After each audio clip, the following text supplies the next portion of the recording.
Greetings, mortals. I am Natas, one of the rulers of the underworld, or specifically the ruler of Manga Hell.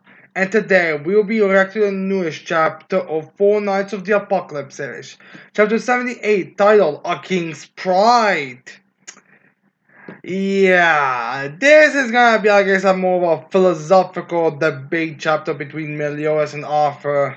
I mean, just the way the last chapter ended off, as well as the literature of this chapter, I'm guessing that's gonna be the case here. And with that case, let's get into ready for that philosophy while we are watching, reading the rest of the chapter. So, anyways, let's start with the cover page for the chapter as we have Meliodas and Tristan standing there side by side. As we have the narrator saying, "Do they stand back to back out of trust or opposition?"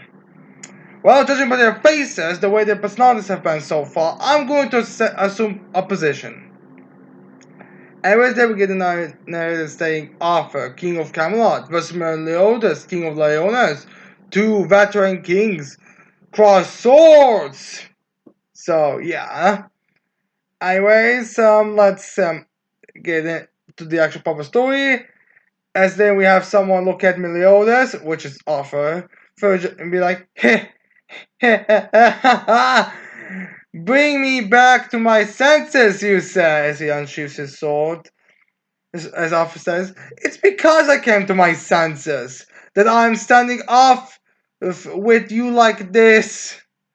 So yeah, I guess Arthur's like going pure evil. Then we get a evil close-up shot of Arthur's eye. As Arthur's like, a world where humans and other races coexist is an empty dream.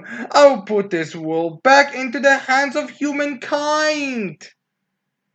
As Arthur then says that, as Tristan then starts screaming at Meliodas, be like, "We are wasting time. I'm going to take him on myself." As then we have Meliodas stretching a bit, doing some exercises. As Meliodas says, "Stay right there, Tristan." As then immediately as Tristan says that, well, Meliodas says that, he vanishes. As Tristan looks at him like, "Where he go?" So yeah. Anyways, then we have Meliodas went from there up to that very very very long stairs to be right next to face with Arthur. Get ready to slash him. And then Meliodas goes there for a slash and destroys these very overused stairs. But it turns out was entirely pointless because Arthur just blocks it with his sword like it was nothing, while he's just standing there in the air. As then we have Meliodas just continuously slicing him, while Arthur continuously blocks them. As we see some of the slices that Meliodas was getting sent towards a mountain and completely obliterating it fully. Like we see a good chunk of the mountain then being reduced to rubble. And not just that, it seems like the entire mountain was reduced to rubble. So yeah. Anyways, then we have some of the characters react to that, as we have not a person jumping on Nazians, and this person was like, "He blew the mountain away!" And then we have Donnie still carrying Gawain, as Donnie's like, "It's a frigging catastrophe!" As then we have Hendrickson being like, "Stay out of His Majesty's fight! All hands make a temporary retreat, evacuate and guide the citizens!" As then we have Hendrickson, or the person of Japheth. Hendrickson just, well, he's still carrying a soldier, be like, "We are leaving too!" As the soldier says to that, "Wait, Mr. Handy, Sir Tristan!" As she's starting to cry.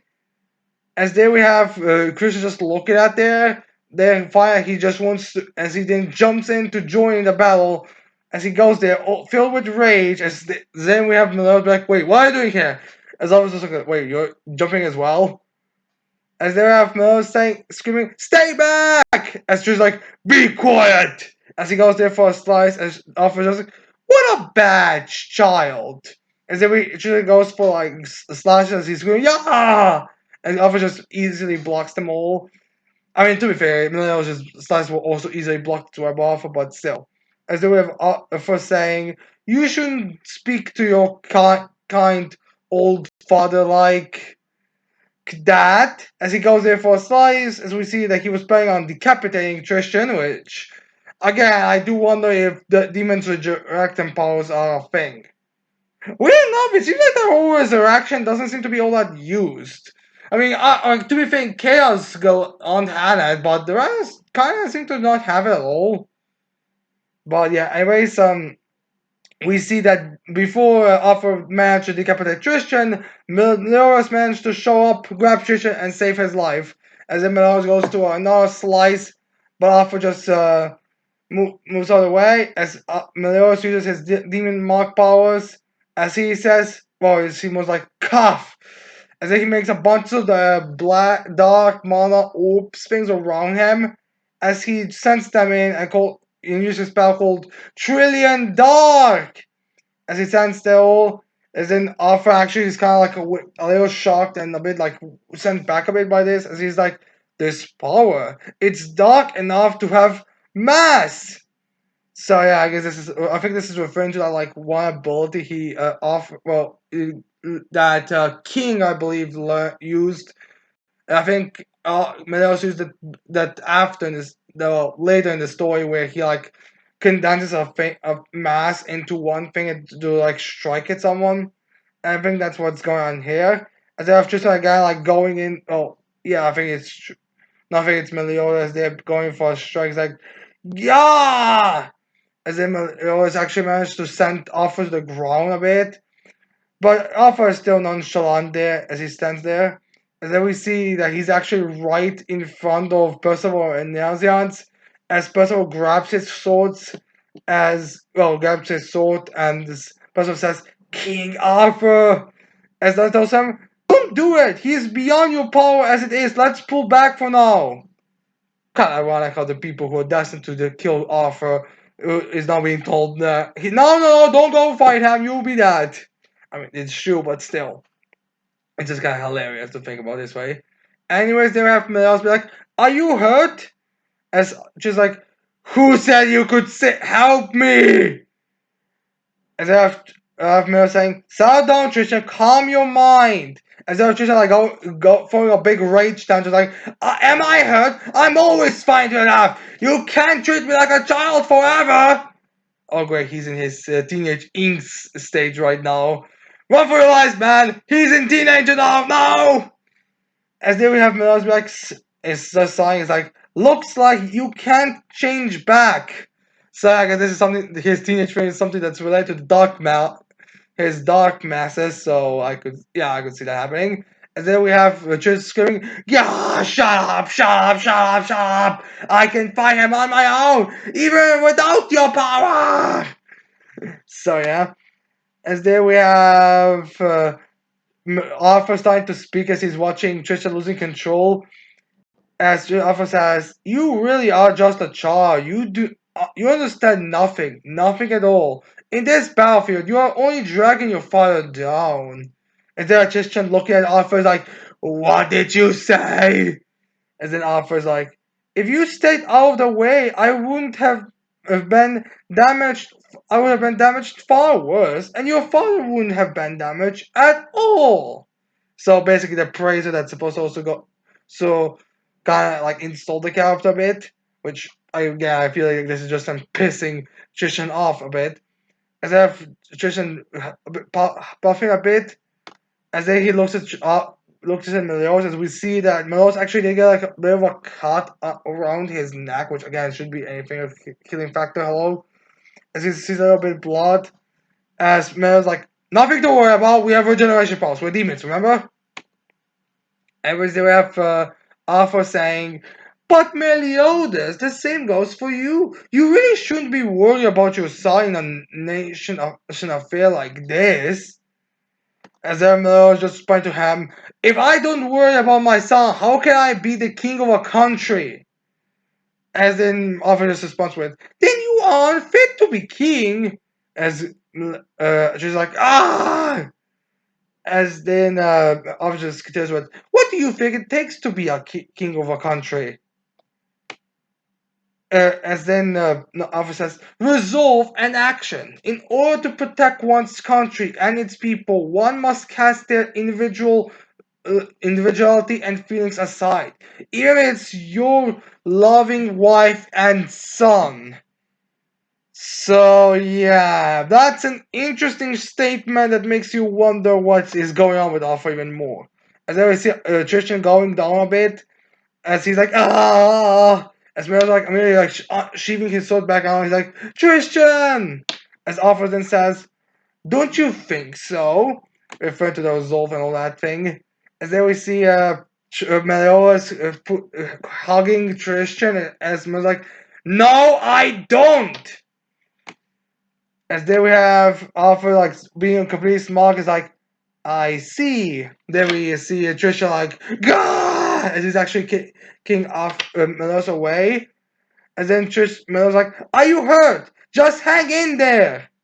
So yeah, no wonder Tristan didn't want to go into this stage. It's completely uncontrollable. As then we have Alpha just flying towards them.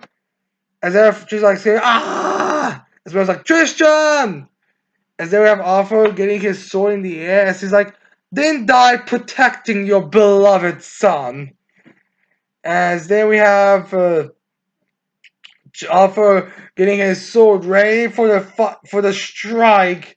As we end this chapter in this manner, which I'll be honest, it kind of feels a bit of a rushed way to end it. Like, Tristan just suddenly be like, "Oh, I can't do anything. I just scream and is a bit, kind of underwhelming, especially considering how this chapter really does feel a bit short. But again, it's more of an action chapter, so it can't really do much help. But still, kind of weird how just this kind of this leading to this kind of end. It's kind of similar to the whole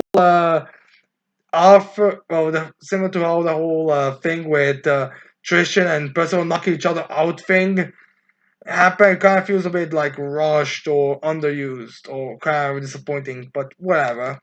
Anyways, we have out of narration since we have one narration about like there's over great far. Next time the tides of war turn.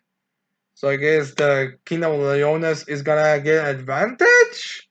I mean, alright, would you consider this to be fight a fight where the Camelot forces are winning or a fight that Leonis forces are winning? I wanna say it's the fight that Camelot's forces are winning because Jericho managed to finish a mission and while Melagalant and Chaos Melagalant got killed and destroyed, they wounded all the characters, and you could say they exhausted a bit of them. And now Arthur is like holding, basically has the life of the king and prince in their hands, and also Lancelot could show up. So yeah. Anyways, another narration as we have names of saying Meliodas protects Tristan from Arthur's blade, as expected. His welfare is welfare? Seriously? But yeah, anyways, that's the chapter. Next chapter is Hyperion, which I'm not sure what that is. With the name like Hyperion, makes me think about some kind of fusion type of creature's gonna appear or something.